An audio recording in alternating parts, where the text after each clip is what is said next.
How to install it back. You receive the clutch actuator in series mode, so you need install 3 wires or 3 bolts,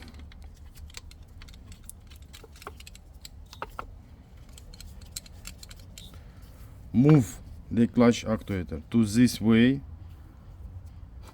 and press it. Press by your hand and tighten the bolts. Tighten the bolts that this will without any gap and without any clearance, and that's all.